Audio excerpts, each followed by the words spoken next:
We have another listing.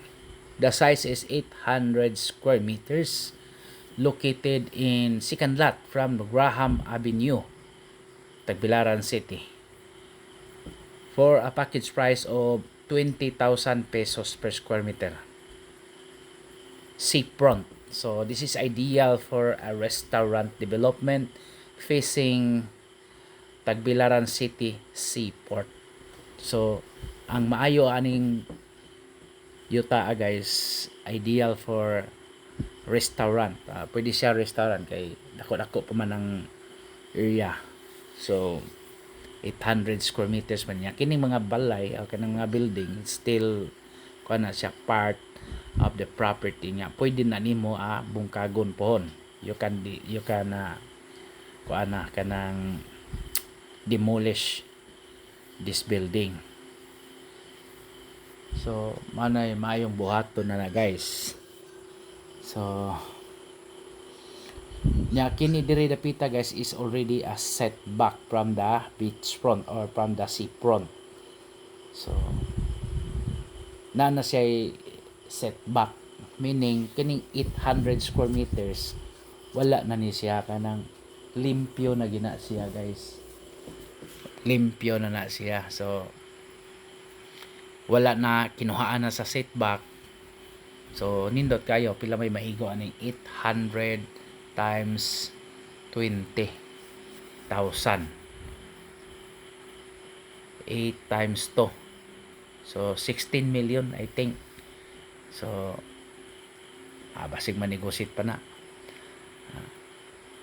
16 million 800 square meters nanay setback.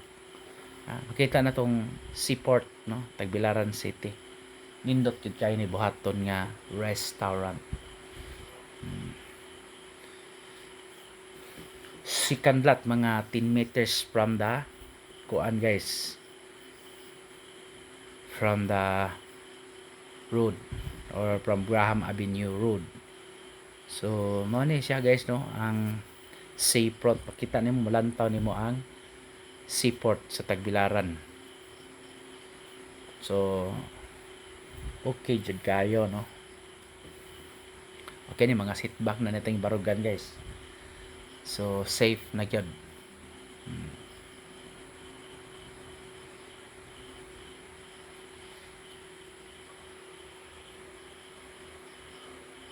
So nindot pa kani guys buhaton nga number 1, pwede sad buhaton nimo nga kuan kanang apartment. Pwede ra apartment development aside from restaurant development. Pwede ra sad siya apartment guys. Mao na Tagbilaran City Seaport, lantaw gyud nimo pananglita, no, na atad imong gihimo ning kuan hotel or kitang Ocean Jet, or gihimo nimo ning apartment, lodging house, etc. Malantaw ra gyud ang seaport. So dako pagka parkingan guys, no, kay 800 square meters ba yan 3 meters lang road right away, pero mga mubo ra man sad mga 10 meters from the concrete road. So kini mga 10 meters or ibutan talag mga 12 siguro paingon anang kuan. This is 3 meters kuan lang guys, kanang di lang dako ang iyahang kuan, pero okay ra ba ya. Dili kaya dako ang iyang road right of way, pero may problema, mubo ra man sad kaayo. For inquiries, just contact me and please subscribe our YouTube channel.